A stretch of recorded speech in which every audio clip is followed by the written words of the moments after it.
What if, in fact, Lee had been victorious at Gettysburg? If he had, I think there's a strong possibility that the Army of the Potomac, which had met with so many defeats, Chancellorsville, Fredericksburg, I think the Army of the Potomac might very easily have gone to pieces, like Napoleon's army after Waterloo. Hi, this is Tony Williams, Senior Fellow at BRI, and we are pleased to bring you another episode of the Scholar Talk series on pivotal battles in American history. For this episode, we're very honored to have historian Allen Guelzo to speak with us about the Battle of Gettysburg. The guiding question for this series is, how did this battle shape the outcome of its war, and why was it pivotal in American history? Now, by way of introduction, Professor Allen Guelzo is a senior research scholar in the Council of Humanities at Princeton University and director of the James Madison Initiative in Politics and Statesmanship.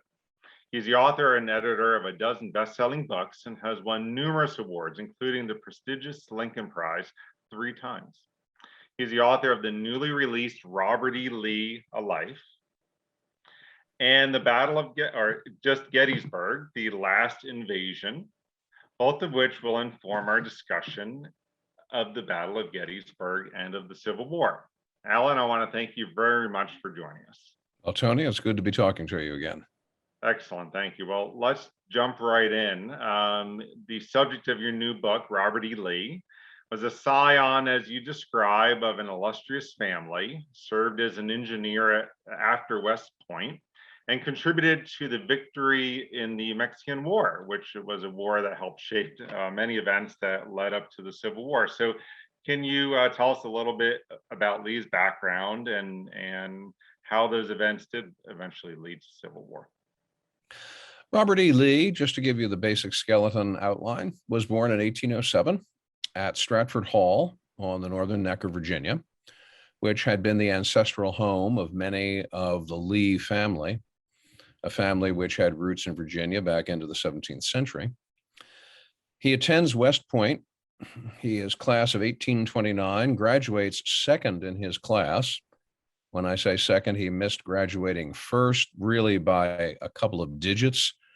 It was like one of those batting average contests where you have to take it out to the 4th digit to determine who the winner is, and is posted to the elite Corps of Engineers and spends a good deal of the rest of his professional life in the Army's Corps of Engineers doing really Corps of Engineering things. He mainly is devoted to fortification construction, and as a specialty within that, coastal fortification.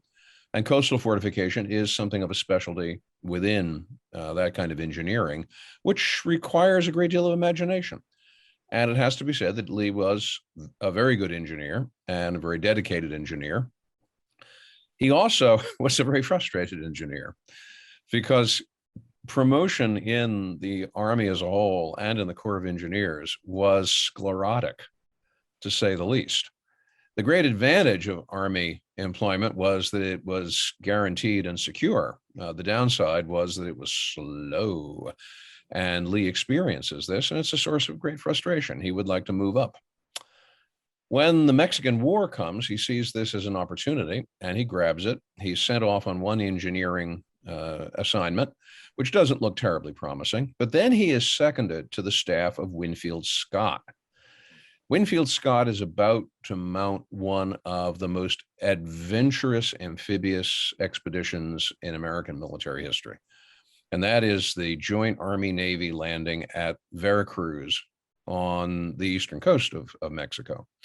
Lee is immediately ticketed by Scott as an up-and-coming person and becomes a major part of Scott's staff, as a major assistance to Scott in the capture of Veracruz, accompanies Scott's invasion of Mexico past the battle at Cerro Gordo, up to the battles around Mexico City, which eventually end in the surrender of Mexico City and the end of the Mexican War with the Treaty of the Guadalupe Hidalgo. All through it, Lee is very much Winfield Scott's right-hand man. And Scott would later say, years later, that all of the plaudits Scott, won in the Mexican War were really due to the advice that he garnered from Robert E. Lee. But the war is over. Lee goes back to doing coastal fortification with the Corps of Engineers. It's not terribly exciting. And in fact, if anything, it gets worse, because in 1852, he's assigned to become superintendent of West Point. Now, I know it sounds glamorous on the surface of it. In 1852, it wasn't. At this point, West Point is still very much a Corps of Engineering school, which means that even though Lee is the superintendent, he has virtually no discretion about what to do.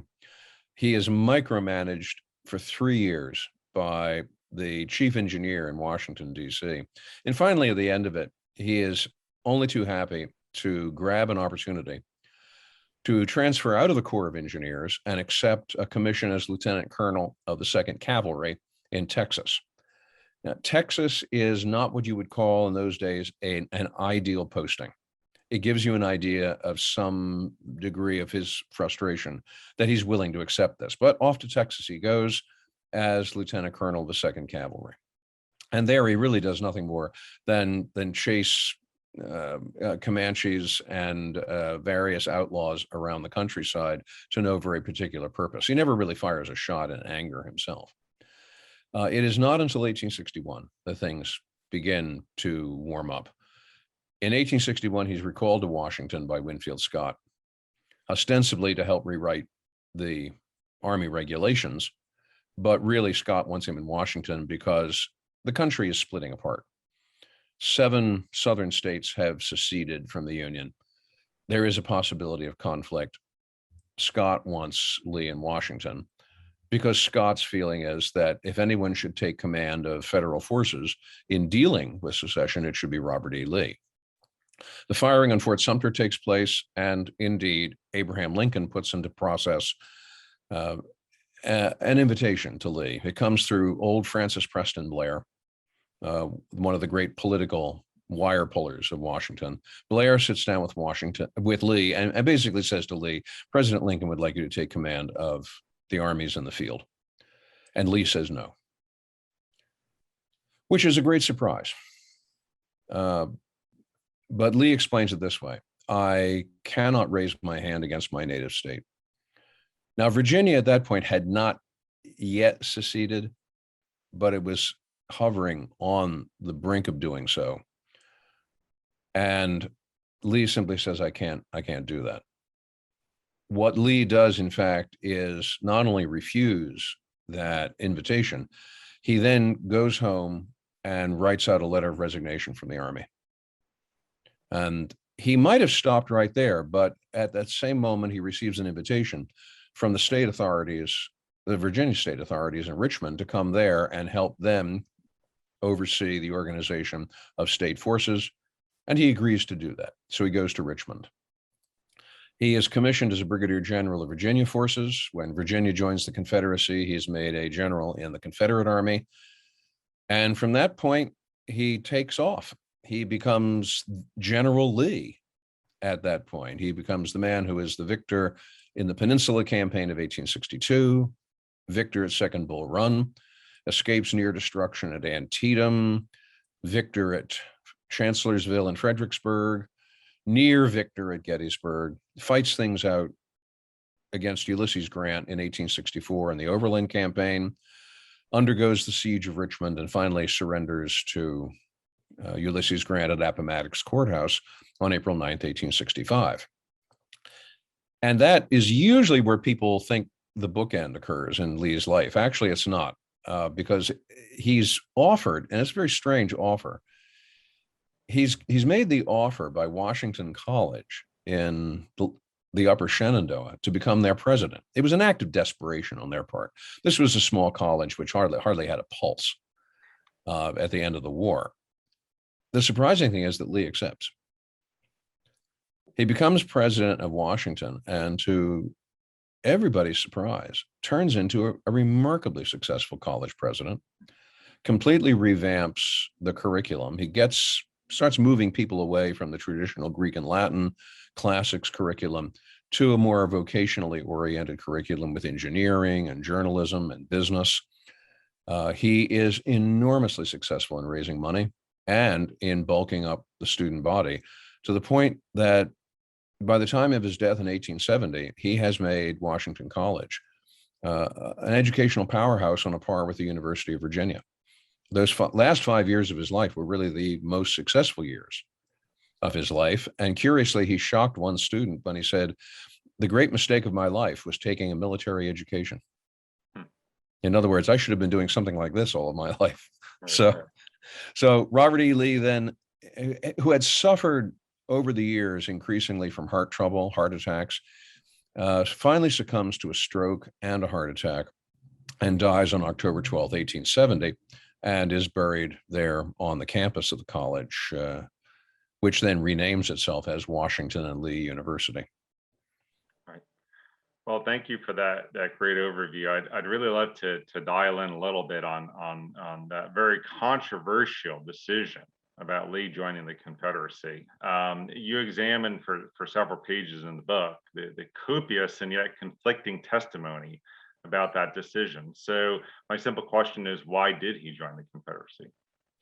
Well, I think the answer has to be taken in stages. A lot of interpreters of Lee had wanted this to be, as Douglas Southall Freeman once put it, the decision he had to make, the decision he was made to make. And I don't really think that's the case at all. I think that Lee found himself staring at not just one decision, but several decisions, and each one of them was a swamp. For one thing, Robert E. Lee had been serving in the United States Army for 30 years when he confronted this crisis. And he understood that secession from the Union was a dodge. The Southern slave states, which couldn't abide the election of Abraham Lincoln and were determined to break up the Union rather than tolerate Lincoln's presidency, tried to explain what they were doing as secession. They argued 6 ways to Sunday that this is somehow constitutional. Nobody but they really believed that. And Robert E. Lee didn't believe it. He understood secession was a phony argument. He characterized what they were doing pretty frankly as revolution, not secession. That was the word he used. What is going on is revolution. But characterizing it that way was the easy part. The hard part was going to come if he was expected to do something about it. And of course, that's what he was. That's what the Francis Preston Blair offer was about. And that was where he had to make the first decision, because Lee balks at that point. Lee makes it clear to Blair he's not refusing this offer out of any interest in slavery. He says to Blair, if I could free all of the South's slaves in order to avert the crisis being posed by secession, I'd do it. I would do it. Yet, he says, I can't draw my sword against my native state, against Virginia, which is a little odd. And there are odd things about this decision process that poke out at every point. He says he couldn't raise his sword against Virginia. That's odd, because actually Virginia had not yet seceded when he has this interview with Blair. Not only had it not seceded, but the secession vote that the Virginia Secession Convention does take actually has to go through a referendum process that will not conclude until the 25th of May. So strictly speaking, he is not in a position where he necessarily has to draw his sword against Virginia, because Virginia is not out of the Union yet. The odder thing still is Lee talks about Virginia as his native state, but the truth is he hadn't lived in Virginia for most of his life. I mean, he was born on the Northern Neck, but he very quickly, when he's 8 years old, the family moves from Stratford to Alexandria. Well, today Alexandria is in Virginia, but when they made that move, Alexandria at that point was still part of the District of Columbia and would remain such until the 1830s. So growing up in Alexandria, he's not growing up in Virginia, he's growing up in the District of Columbia. And then he goes off to college at West Point. He goes to New York. His next assignment, as soon as he graduates from West Point, is to Georgia. He puts in some time at Fortress Monroe, which is Virginia, but it's the tip of Virginia into the Chesapeake. From there, he goes to St. Louis, spends a number of years in St. Louis rebuilding the waterfront. From St. Louis, he is going to go to New York to become post engineer at Fort Hamilton on the tip of Long Island.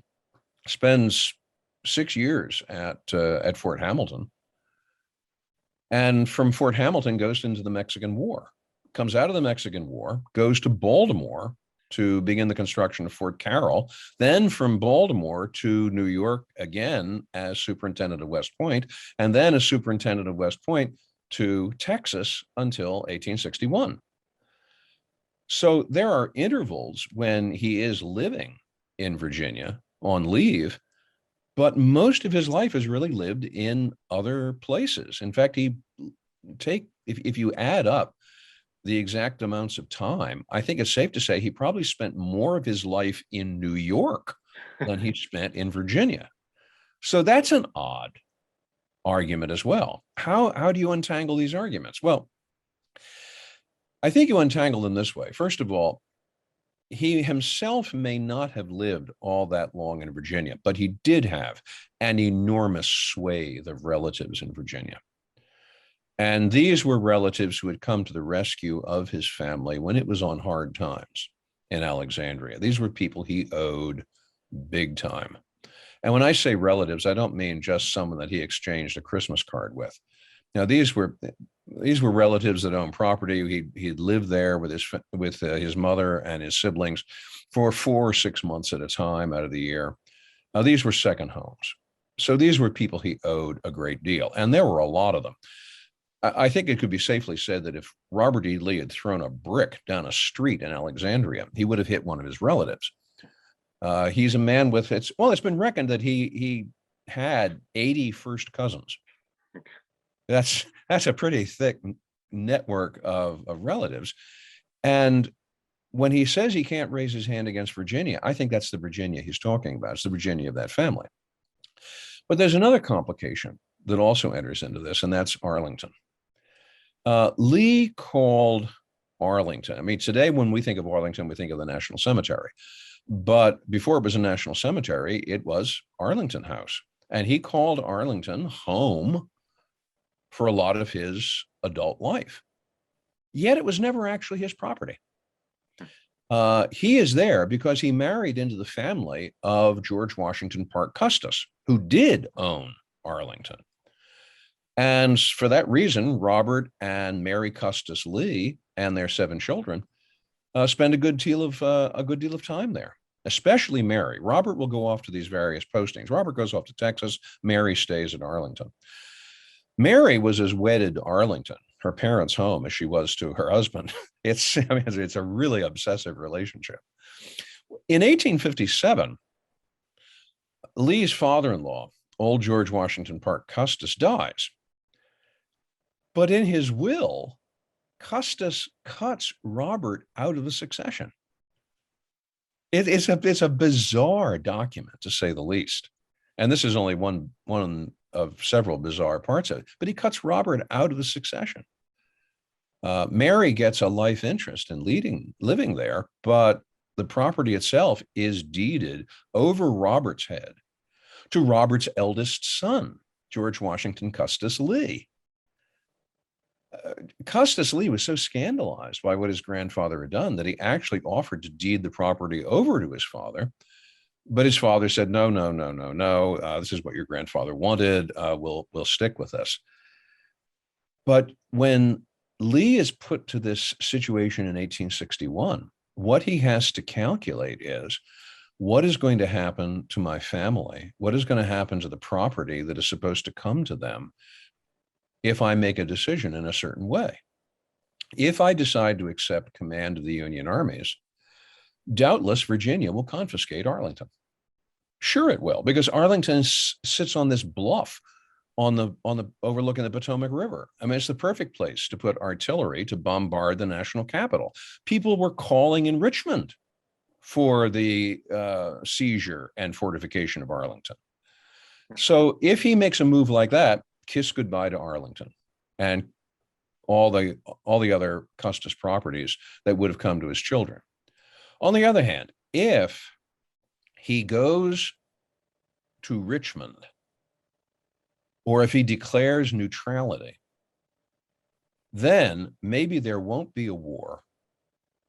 There won't be a federal occupation of Arlington, and he can squeeze through the cracks and preserve the property for his family. And in large measure, I think that's what he intends to do, because after he declines the offer from old F.B. Blair, he writes out a resignation of his commission in the Army. And all the appearances are that he's going to stay neutral, try to stay out of whatever conflict is coming. And at this point, nobody knows what kind of conflict is coming. But then he's visited by two representatives of Governor Letcher of Virginia. And he agrees to go with them to Virginia to oversee the organization of Virginia's state military forces. He goes to Richmond. He never comes back to Arlington. As this becomes the big mistake of his life. And it's really the third decision that he makes. And that third decision is to heed the invitation of the governor of Virginia. Once again, bear in mind, what are his motivations here? A lot of the evidence suggests that Lee goes to Richmond with a view towards thinking that he's going to act as some kind of peace broker. Because all along in this process, in the months prior to April of 1861, people had talked incessantly about the Union breaking up, about it organizing itself into 1, 2, 3, 4, 5 different confederacies. But then after a period of time, everyone cooling off and getting together in a constitutional convention and reconstructing the Union. That's, by the way, that's where the term Reconstruction first gets used. And Lee, there's evidence that Lee saw himself as being part of a process like that he would help to guide the reunification process once the secession fervor had worn off. What you see the man doing is taking step by step by step by step further and further into the swamp. And by May of 1861, it's clear there isn't going to be any reconciliation. It's clear that Virginia is going to unite itself to the Confederacy. At that point, he actually writes to his wife and says, well, maybe I should just resign now. Maybe I should just retire and wash my hands of all this. But by that point, it's too late. So he finds himself now an advisor to Confederate President Jefferson Davis and a Confederate general. But it's the kind of process you watch him going through, and it looks like he's shadow walking. Always thinking that the result is going to be different, but the result never is different. So it's not a one-off, one-time, dramatic movie edit decision. And it's certainly not, as Freeman made it look, the decision he was doomed to make from the very beginning in his life.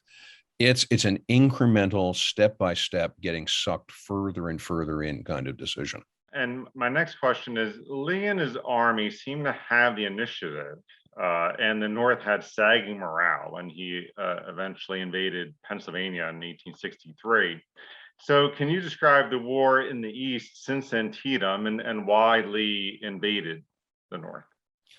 When you watch Robert E. Lee in action as a general, bear in mind that this man learned the practicalities of real war under Winfield Scott in Mexico. And the primary lesson he learns from Scott in Mexico is the importance of the continuous offensive. Even if the numbers are not on your side, take the offensive, keep the initiative in your hands, keep moving onwards, because that is what will eventually demoralize an enemy and allow you to destroy the enemy army. That is the rule by which Lee took his army of Northern Virginia across the Potomac in 1862, and probably would have taken it into Pennsylvania at that point. There might have been a Battle of Gettysburg in September of 1862. Instead, there's the famous incident of the Lost Orders, the terrible intelligence coup, which allows the federal commander, General McClellan, to understand what Lee's plans are, results in the Battle of Antietam, and Lee is forced to retreat into Virginia. But Lee never loses sight of the need for taking the war northwards. Lee understood, and I think he understood this better almost than any other Confederate leader, that the Southern Confederacy's resources were too meager to last for a 15-round heavyweight bout with the North. He'd lived in the North quite long enough to know what the North's resources were like, and he knew that the South's could not compare to those. If the South was to win its independence, it would need to score an early knockout in the early rounds, a surprise knockout. And the only way to do that would be get across the Potomac, get up into Pennsylvania, and either win a battle there, or even if you didn't fight a battle at all, just run around the countryside, showing how the Lincoln administration was incapable of defending its own home turf. That would then have a political knock-on effect. It would convince Northerners that the Lincoln administration was incapable of defending them, and that the war really ought to be brought to an end because there was really no way to subdue the Confederates. And that's the rationale behind the invasion, first in 1862, and then ultimately the thrust north into Pennsylvania in 1863. I mean, you have to figure in the fall elections of 1862, Lincoln has just issued the Emancipation Proclamation, and he is punished for it. The Republican Party loses 34 seats in the House of Representatives. It loses 2 key northern governorships in New York and New Jersey. That's 1862. In the summer of 1863, there are 2 more key northern governorships up for grabs, Pennsylvania and Ohio, and both have serious Democratic anti-administration contenders, Clement Vallandigham in Ohio and George Woodworth in Pennsylvania. If Lee is able to score a victory in Pennsylvania, or even just use Pennsylvania as a base of operations that the Union Army can't nudge him from, then in October, when the gubernatorial elections take place in Ohio and Pennsylvania, people will turn out and vote for Democrats to vote for the end of the war.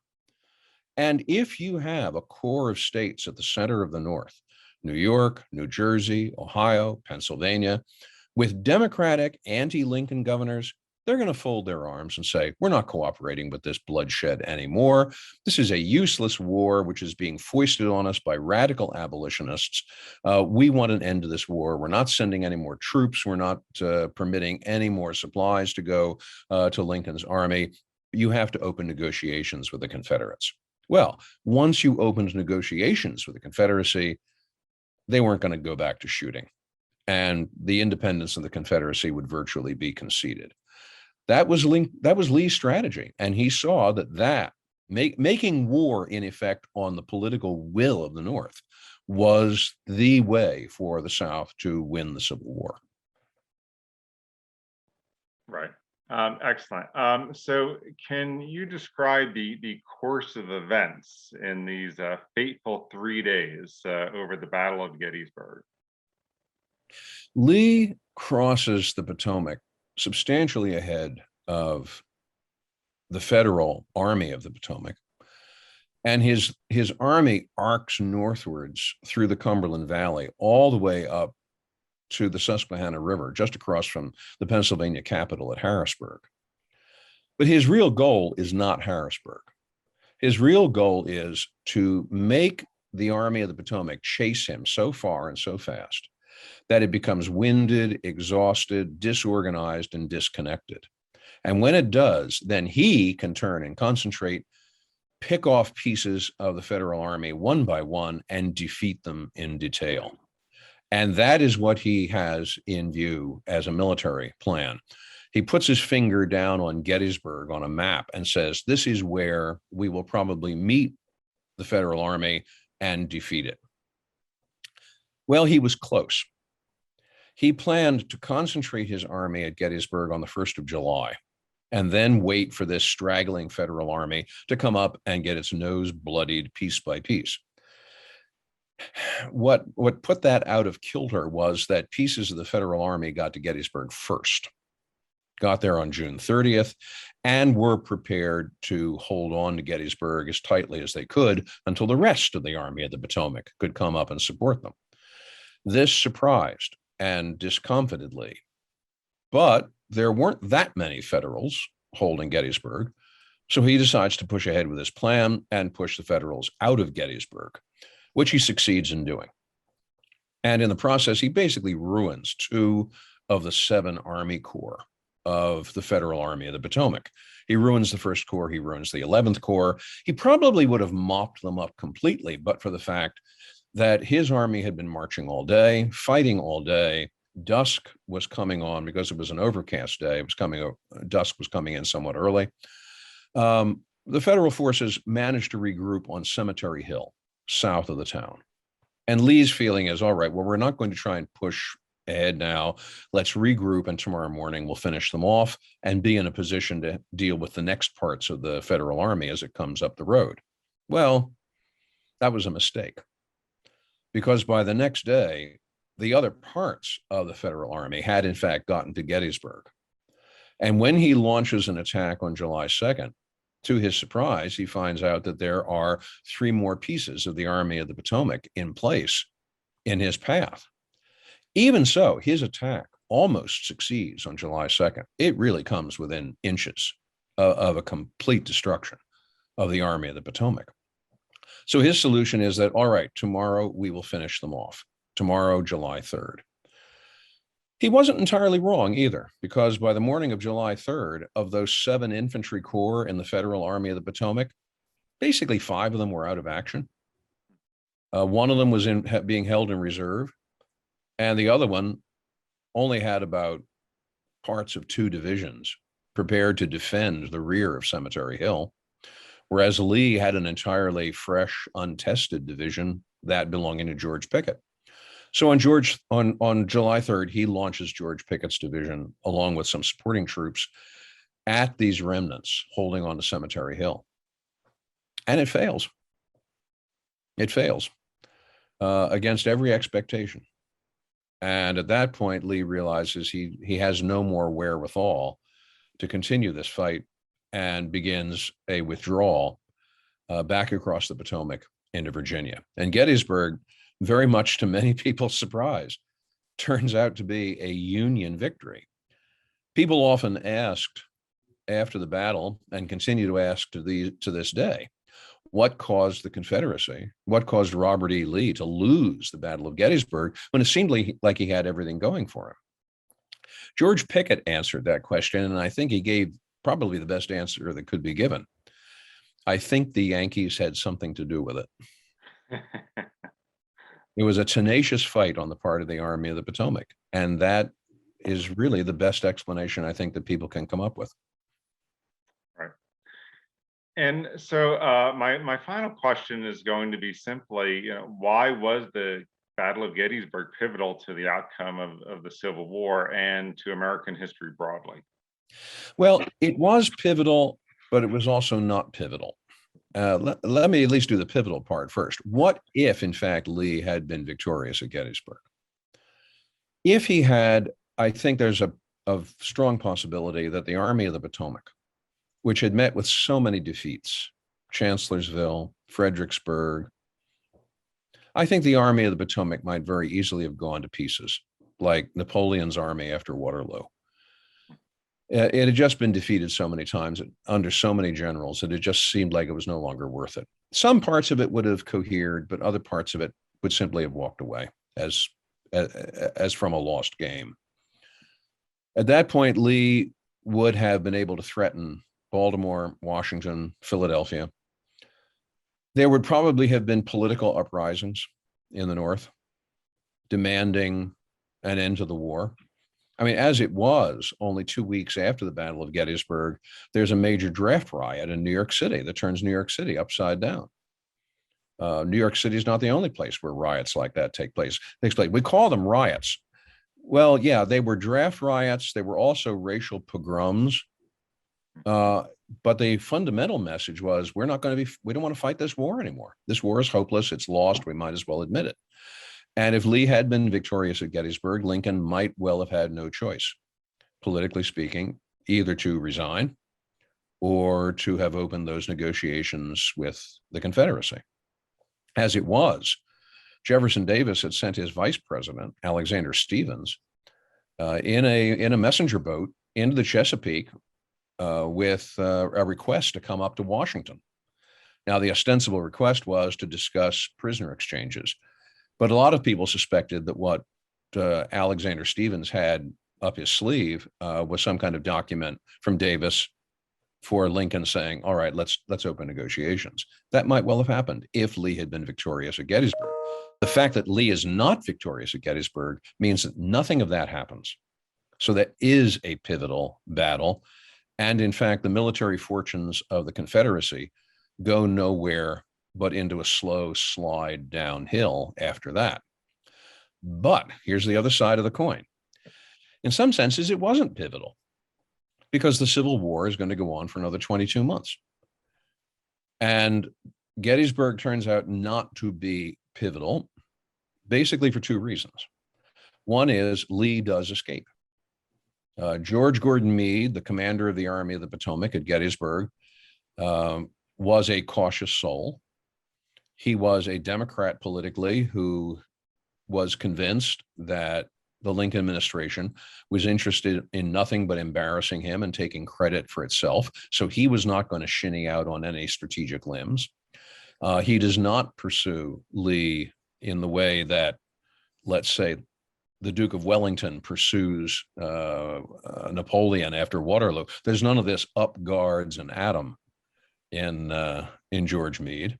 Meade is content to let Lee get across the Potomac, and that's the end of the campaign. This infuriates Lincoln, but there's not too much Lincoln could do about it because, look, here's a general who won a battle. Here's a federal general finally won a battle. What is he going to do? Punish him?